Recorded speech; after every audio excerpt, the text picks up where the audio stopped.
My step-parents ignored me my entire life, but when I became a millionaire, they came begging for forgiveness. The day my father died was the day I became invisible.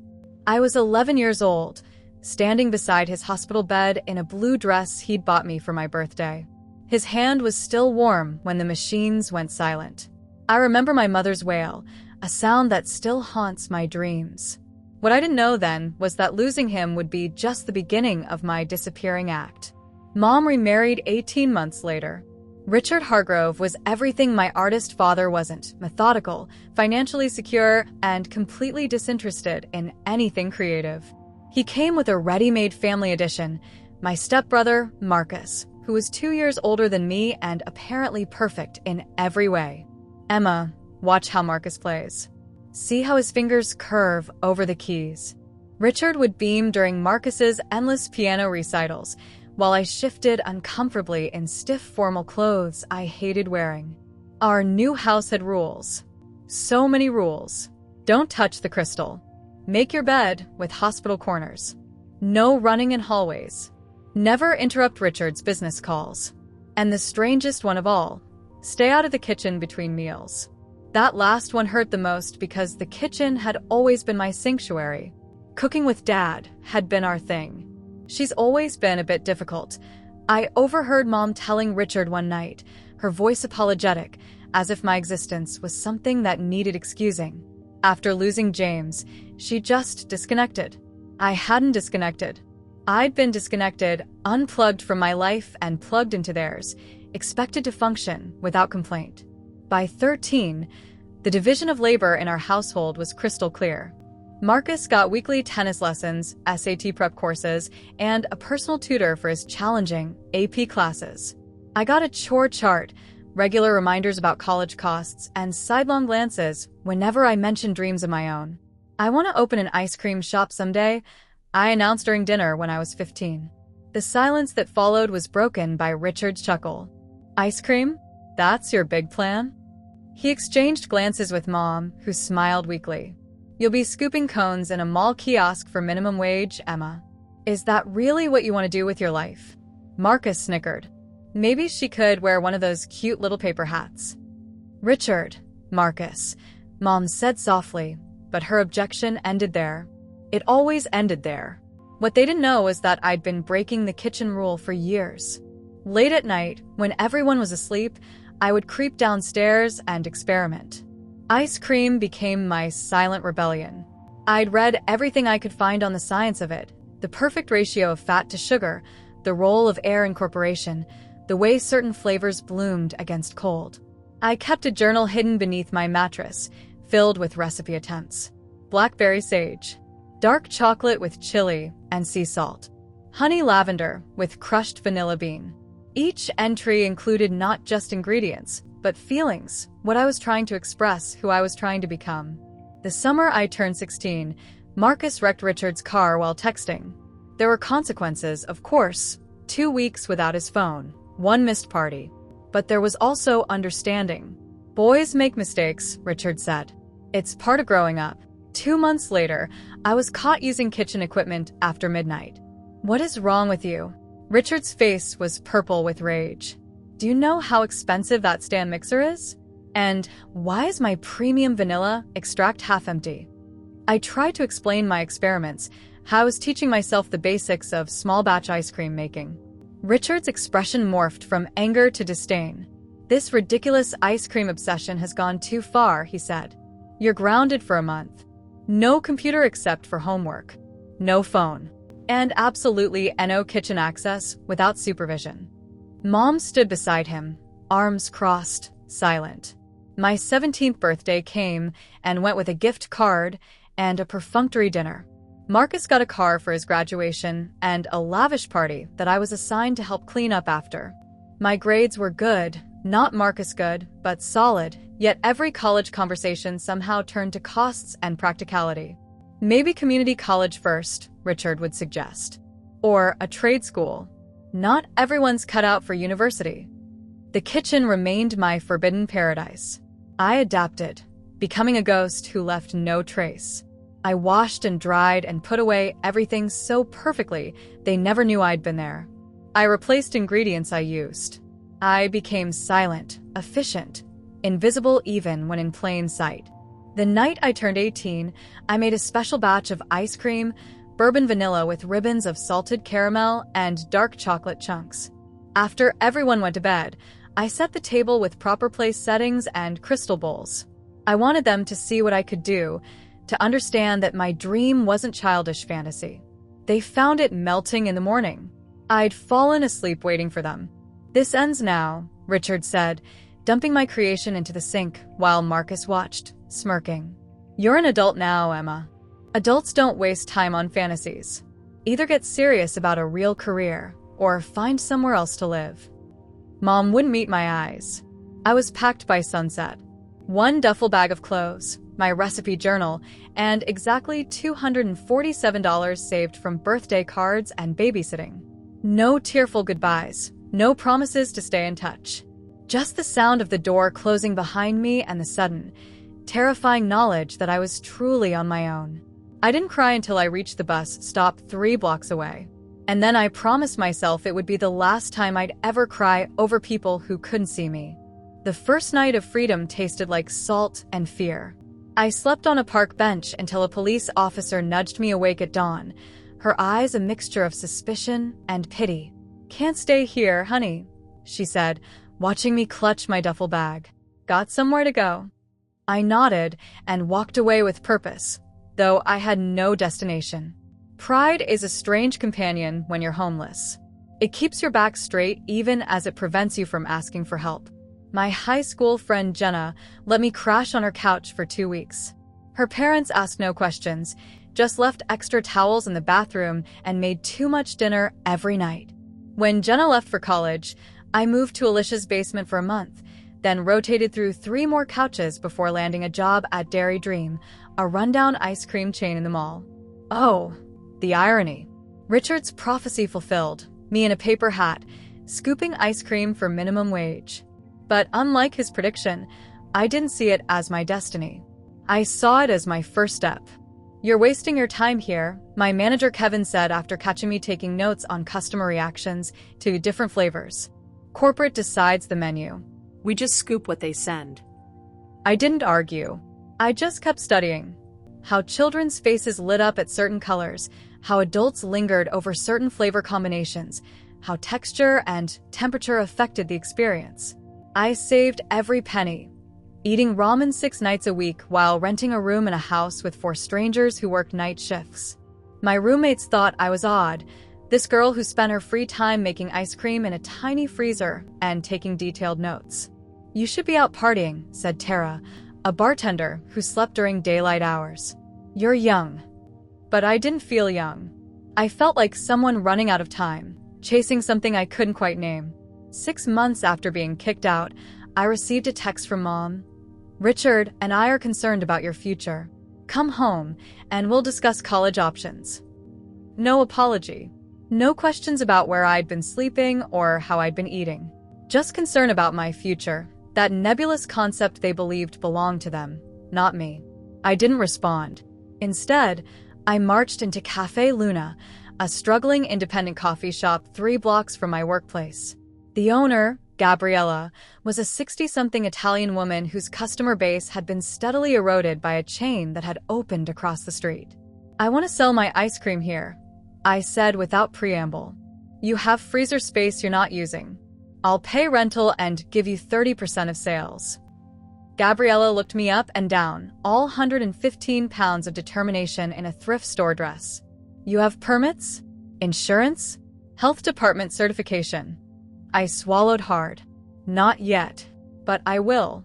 I just need a chance to prove the concept first." She should have thrown me out. Instead, she sighed and pointed to a chair. "Sit. Tell me why I should risk my business on a child with a dream." For the next hour, I talked ice cream.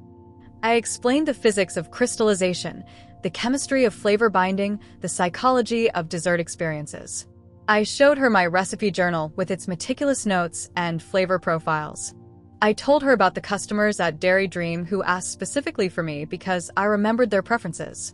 What I didn't tell her was how I'd cried myself to sleep those first few weeks, or how I still jumped when I heard a voice that sounded like Richard's, or how sometimes I found myself staring at photos of my dad on my phone, wondering if he would be ashamed of me. Fine, Gabriella said finally. 1-month trial. 3 flavors to start. You handle all production and inventory. First complain about quality, you're out. I hugged her impulsively. She stiffened, then awkwardly patted my back. Don't thank me yet, Piccola. Dreams are expensive. She wasn't wrong.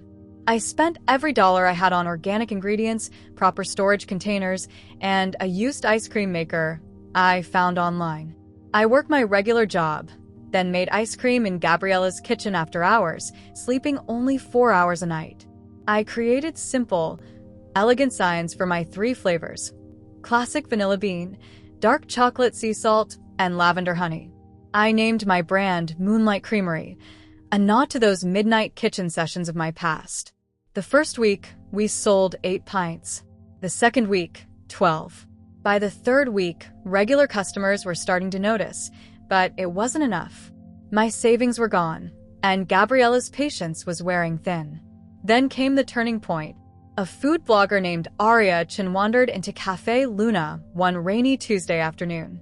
She tried my lavender honey on a whim and paused after the first spoonful, eyes widening. "Who makes this?" she asked Gabriella, who pointed at me wiping tables in the corner. Aria approached with purpose in her stride. "This is exceptional," she said. "The balance of floral and sweet, the microcrystals of honey throughout. It's not commercial ice cream. It's art." I almost cried on the spot. Someone saw what I was trying to do. Someone understood.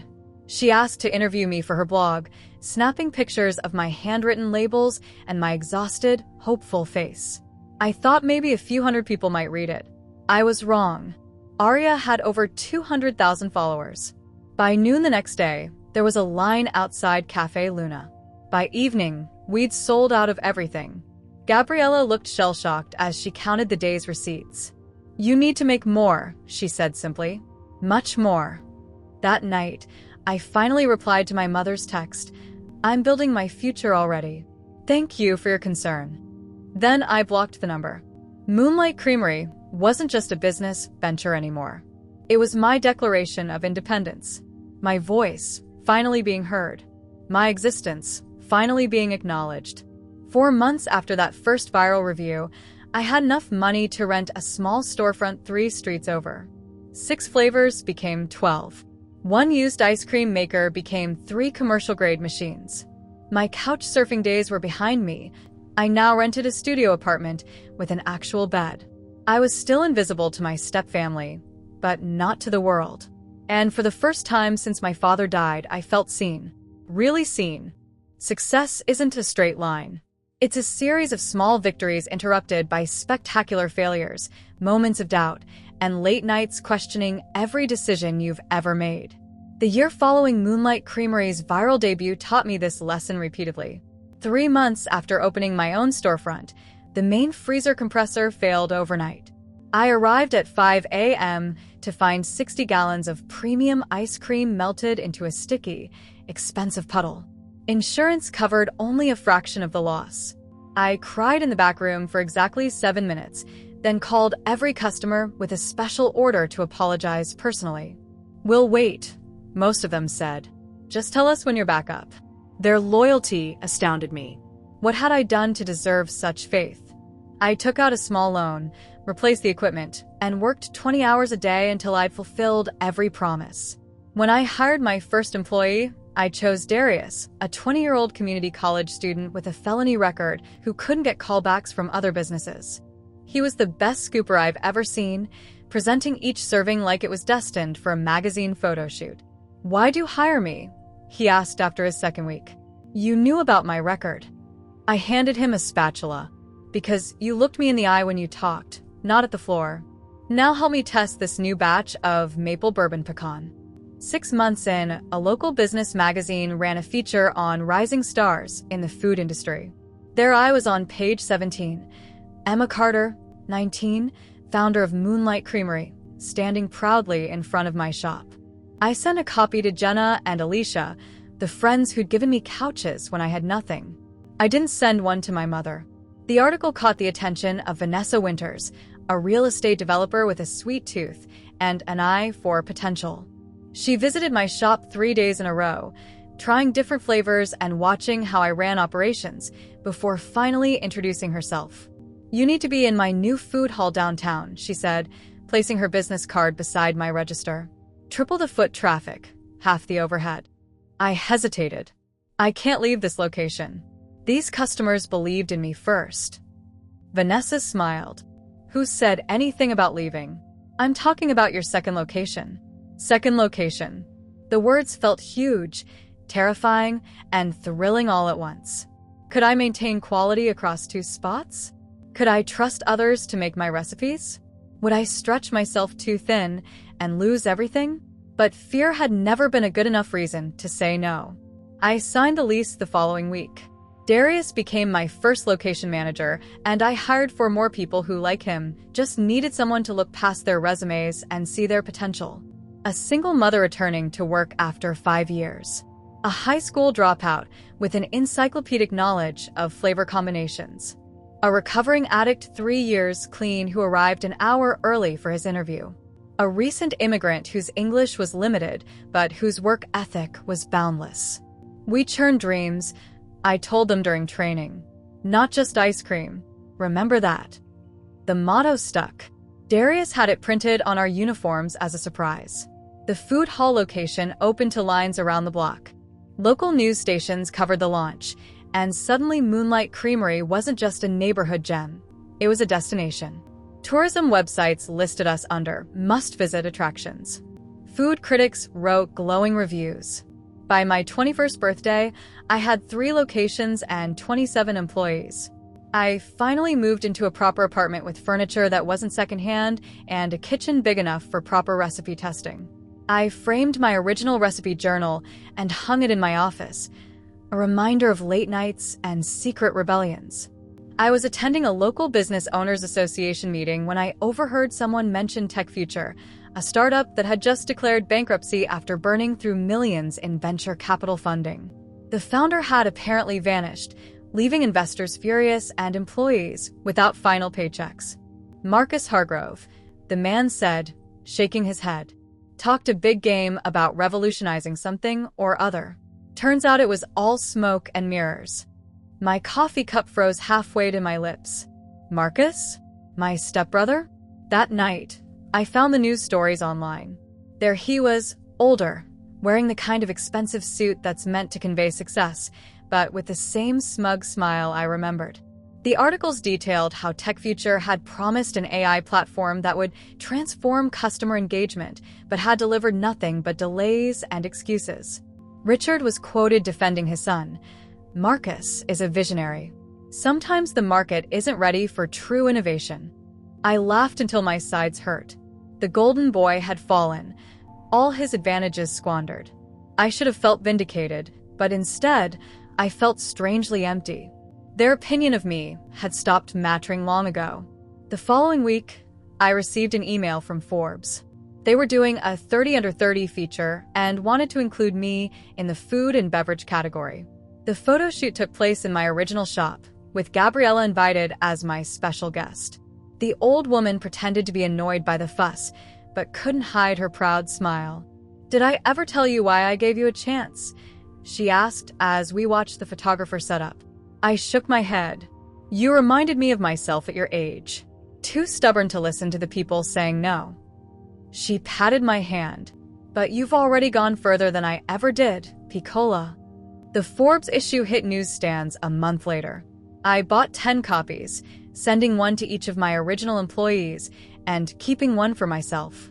My profile mentioned my age, my unique flavors, and my hiring practices, which now included scholarship programs for employees pursuing education. That same week, Vanessa introduced me to her investment group. They were interested in bringing Moonlight Creamery to major cities nationwide. The numbers they discussed made my head spin. Millions in potential funding for a national expansion. "We love your story," the lead investor said. "The underdog, who made it. America eats that up." I pushed the contract back across the table. I'll consider your offer if my team maintains full creative control and if we continue our hiring practices and employee benefits at every location." They seemed surprised by my confidence. I wasn't. I'd built something valuable from nothing but determination and a flavor profile. I could walk away if the terms weren't right. I didn't need to. They agreed to everything. As I signed the revised contract, my phone buzzed with a news alert. Former tech wunderkind Marcus Hargrove announces new venture. I silenced it without reading further. I had my own future to build, and it was looking sweeter by the day. The message arrived on a Tuesday morning as I reviewed designs for our Chicago flagship store. My executive assistant, May, had sorted my emails into categories: urgent business, partnerships, media requests, and personal. It was in the last folder that I found it, a name I hadn't seen in my inbox for nearly 4 years. From Linda Carter Hargrove, subject: "So proud of you. Emma, we saw your feature in Forbes. Richard and I are so incredibly proud of what you've accomplished. We always knew you had such potential. We would love to reconnect and catch up properly. Perhaps over dinner? Family should stay close after all. Love, Mom." I read it 5 times, each reading revealing new layers of audacity. Always knew. Family should stay close. The revisionist history was breathtaking. No mention of kicking me out. No acknowledgement of years of silence. Just proud and love, as if they were words she had any right to use. I closed my laptop without responding and headed to our test kitchen where my R&D team was perfecting a new line of dairy-free options. Work was the perfect distraction from unwelcome ghosts. 3 days later, a second email arrived. "Emma, I understand you're busy with your success. We're truly sorry for losing touch. Richard has some health concerns, and it's made us both realize the importance of family. Marcus asks about you too. Could we please meet?" Just to talk. Love, Mom. This one mentioned sorry, but only for losing touch, as if we'd simply misplaced each other's phone numbers at a family reunion. The manipulation was so transparent, it was almost impressive. And the mention of Richard's health, a classic guilt trip. Still, something inside me, that 11-year-old girl who'd watched her father die, perhaps, couldn't completely ignore it. I found myself typing a response. "I'm in meetings all week. I can spare 30 minutes at Moonlight Creamery downtown location next Tuesday at 2 p.m. No greeting, no sign-off, just a time and place." Her response came within minutes. "We'll be there. Thank you so much, sweetheart." Sweetheart. The endearment landed like a slap. I mentioned the meeting to no one except Darius, now my COO, who offered to be nearby. "I don't need protection," I told him. "Not saying you do," he replied. "But everyone needs backup sometimes." Tuesday arrived with an unusual spring thunderstorm. I watched from my office above the shop as a black Mercedes pulled up 10 minutes early. Richard emerged first, opening an umbrella for my mother before Marcus stepped out. They looked older but essentially unchanged. Richard still projecting authority, Mom still deferential, Marcus still carrying himself with unearned confidence. I took the back stairs down, instructing the staff to continue normal operations. This wasn't a special occasion. This was just Tuesday. They were examining the shop like anthropologists studying an exotic culture, noting the sleek design, the wall of press clippings, the line of customers despite the weather. I stood silently observing until Richard spotted me. "Emma," he boomed, as if we were old friends reuniting. "Look at all this. Extraordinary." My mother stepped forward for a hug. I extended my hand instead. Her smile faltered as she shook it. "Let's sit," I said, gesturing to a corner table I'd reserved. "I have a meeting at 3. They followed me like chastened children, suddenly uncertain in this kingdom where I held all the power. I signaled a server to bring our signature tasting flight. "So," Richard cleared his throat, "this is quite impressive. You've really built something here." "Yes," I said simply. An uncomfortable silence followed. "We've missed you," my mother tried. "The house has seemed empty without you." I nearly laughed.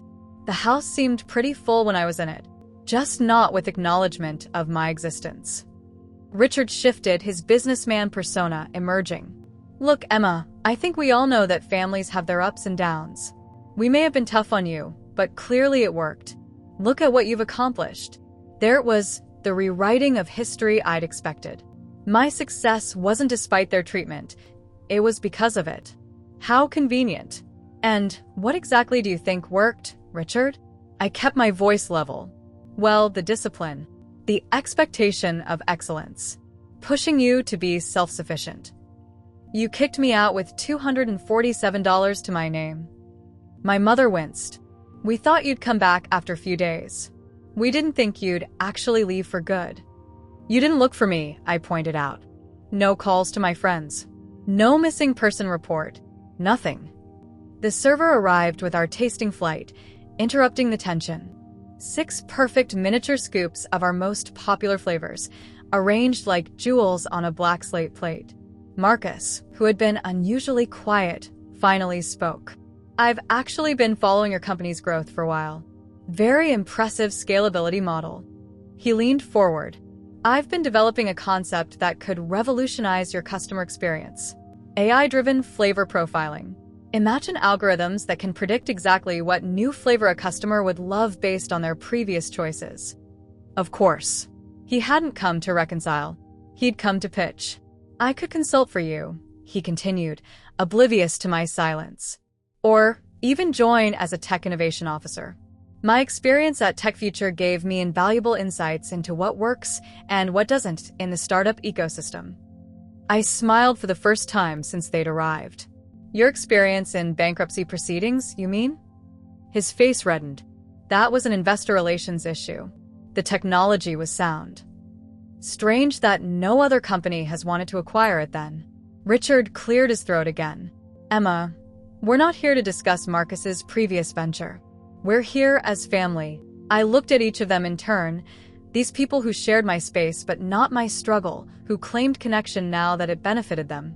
Why are you really here? I asked. Richard and my mother exchanged glances. As I mentioned, my mother said carefully, Richard has had some health issues. Insurance doesn't cover all the treatments, and with Marcus's startup situation, there it was. They needed money. I felt a strange calm settle over me.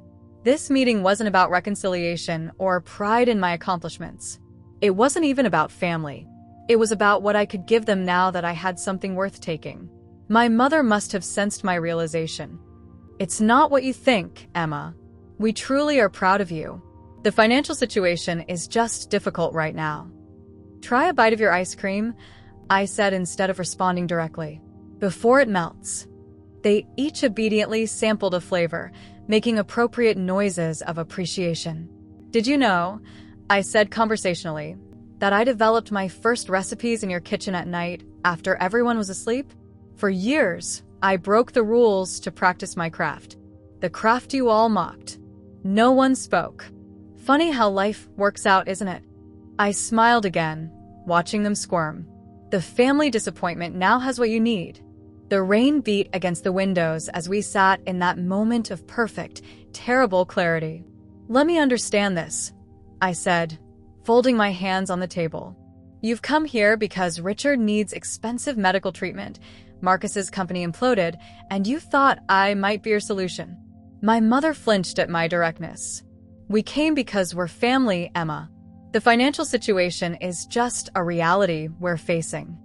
Family, I repeated, tasting the word like I might sample a new flavor, carefully, noting all the undertones. When exactly did we become family again? When you saw my picture in Forbes? Or when your bank account hit zero? Richard's face hardened. Now see here. I know we've had our differences. Differences? I laughed, the sound sharp enough to turn heads at nearby tables. Is that what we're calling it?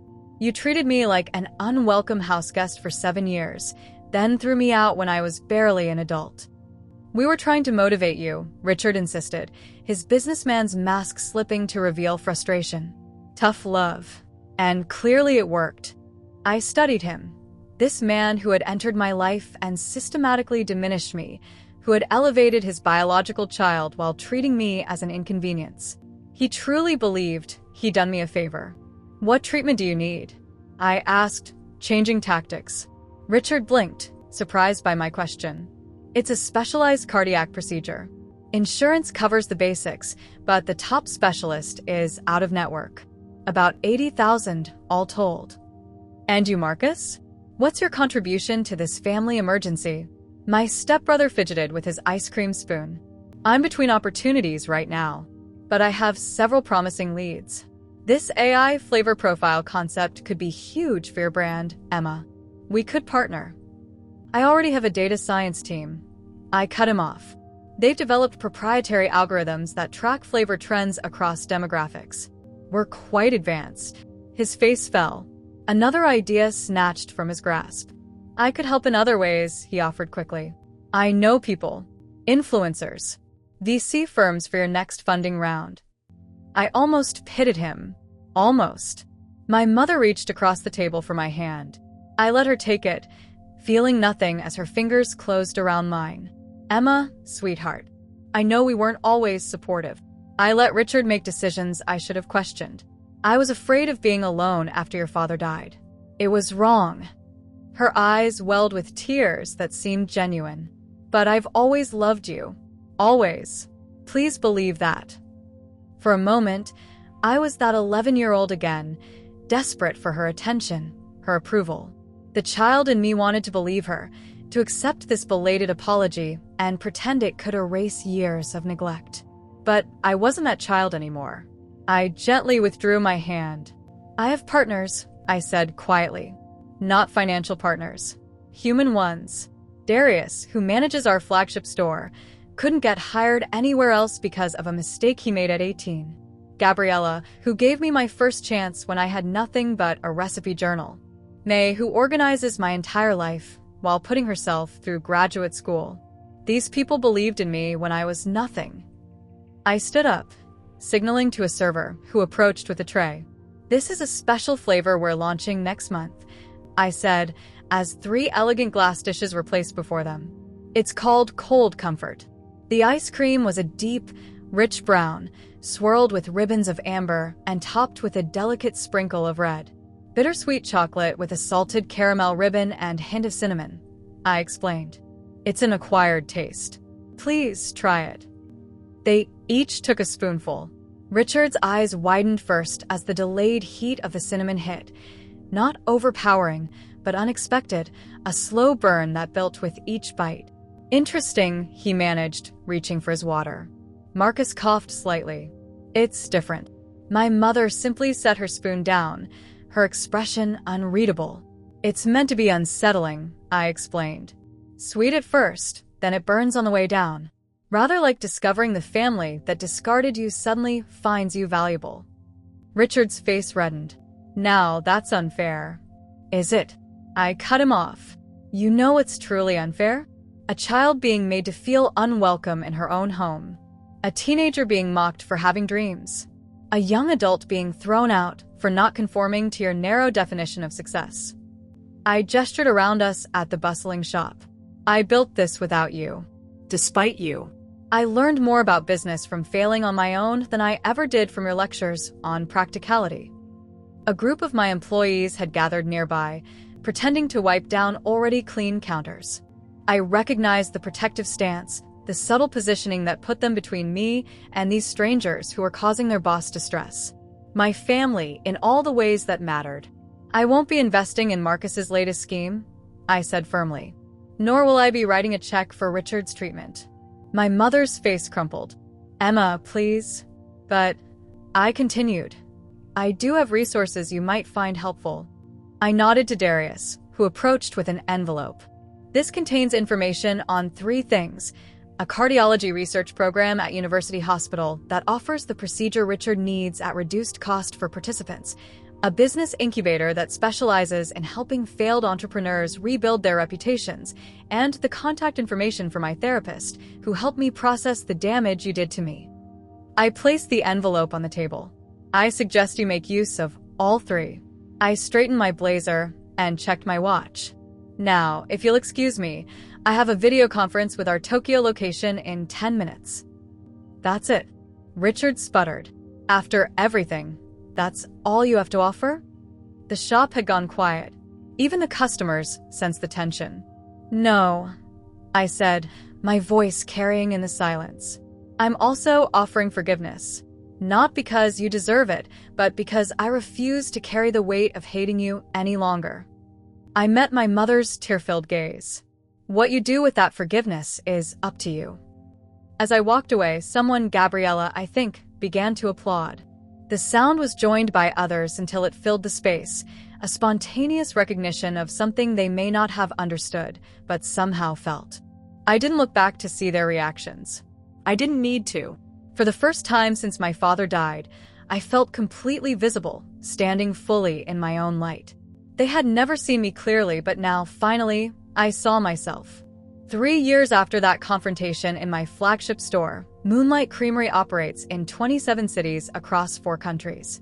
My face appears on billboards in Times Square, on packaging in grocery store freezers, and in business school case studies about entrepreneurial success. The stained recipe journal that once hid beneath my mattress has been replicated in a special edition cookbook that sold out its first printing in 2 days. I should feel nothing but triumph. Mostly I do. But life is rarely that simple. 6 months after I offered Richard information about the cardiology research program, my mother called. I almost didn't answer. He enrolled, she said without preamble when I finally picked up. The procedure went well.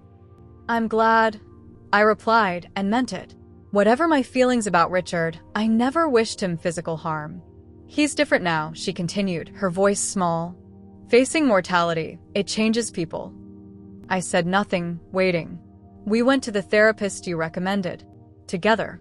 I didn't think Richard would agree, but she paused. We've been talking about things. Real things. For the first time in our marriage. I sat down, unprepared for the conversation's direction. Marcus is in that incubator program. They make him work as an intern for other startups before they'll help him launch anything new. He hates it. She laughed softly. But I think he needs it. Why are you telling me this? I finally asked. Because you gave us a chance we didn't deserve, she said simply. And I wanted you to know we didn't waste it. After that call, we established a careful, distant relationship. Birthday texts, occasional updates. Nothing more intimate, nothing that would suggest the wounds were completely healed. Some damage can't be undone. It can only be acknowledged. On a crisp autumn morning in New York, I stood on a stage at the Women's Business Summit, facing an audience of hundreds of aspiring entrepreneurs. The host asked about my inspiration. My father taught me to create. I said, the words coming easily after so many interviews. He believed that making something with your hands connected you to a deeper part of yourself. When he died, I lost that connection for a while. I rarely mention my stepfamily in these settings, but something made me continue. Then I had people in my life who showed me what not to do as a leader, as a mentor, as a human being. They taught me that true success isn't measured by profit margins or market share. It's measured by how you treat people who can do nothing for you. The host seemed surprised by my candor. That's a powerful lesson. Is that why you established the Second Chance Employment Initiative? I nodded. Every Moonlight Creamery location hires at least 30% of staff from backgrounds that typically face employment barriers, formerly incarcerated individuals, people in recovery, single parents returning to the workforce. We provide training, competitive wages, advancement opportunities, and tuition assistance. And the scholarship program? She prompted. The James Carter Culinary Arts Scholarship sends 10 students to culinary school each year. Named for my father, who never got to pursue his own creative dreams. What I didn't say was that one of this year's scholarship recipients was my half-brother, Richard's son from his first marriage, who had reached out after discovering our connection. We were meeting for coffee next week, 2 strangers sharing partial DNA and a complicated family tree. Life has a way of creating unexpected ripples, connections you never anticipated. After the summit, I visited our newest location in Brooklyn, joining the staff for their pre-opening ritual. Everyone creates a flavor that represents their journey. It's part team building, part creative expression, and entirely in keeping with our company culture.